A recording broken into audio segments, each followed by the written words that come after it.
கண்டிப்பா குடும்பத்தோட போயிட்டு வாங்க.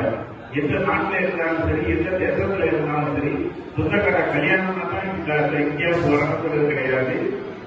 நம்மை காத்துக் கொண்டிருக்கின்ற தெய்வத்தை வணங்குவதற்காக ஆண்டுக்கு ஒரு முறையாவது வெளிநாட்டிலிருந்து வர்றதுனால தப்பு கிடையாது.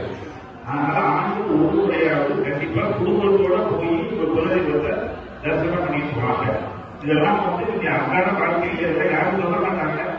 அன்றாட வாழ்க்கையில நீங்க கடைபிடிக்க வேண்டிய விஷயங்கள். நாலாவது, நீங்க சம்பாதிக்கின்ற சம்பாத்தியத்திலே 20% தர்மம் செய்யுங்க.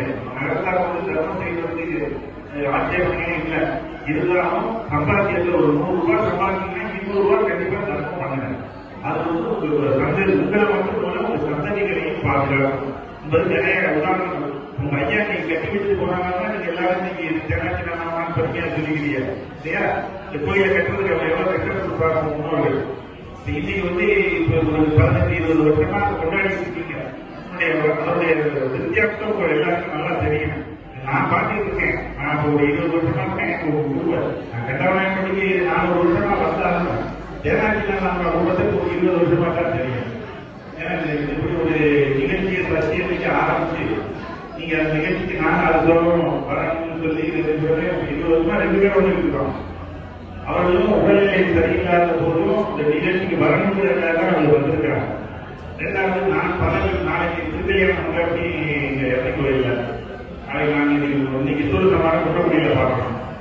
இவ்வளவு வேலைகளுக்கு மத்தியிலேயே இந்த சுவாமியை 2000 மணியை பார்த்து ஒவ்வொரு பத்திரமா அர்ச்சனை பண்றதுக்கு நீங்க எல்லாரும் எனக்கு வாய்ப்பு கொடுத்துருக்கீங்க. அது மகிழ்ச்சிக்காக உங்களை பார்க்கறது ஒரு சந்தோஷம், சுவாமியை பார்க்கறது ஒரு சந்தோஷம்.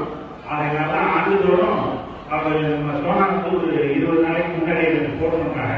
இந்த மாதிரி ஐயா இந்த கார்த்திகை மாசம் 2ஆம் தேதி வந்து எப்படி உங்கள் தோதை செய்வாங்க, எப்படி தோதா இருந்தாலும் நான் கண்டிப்பா வர்றேன்.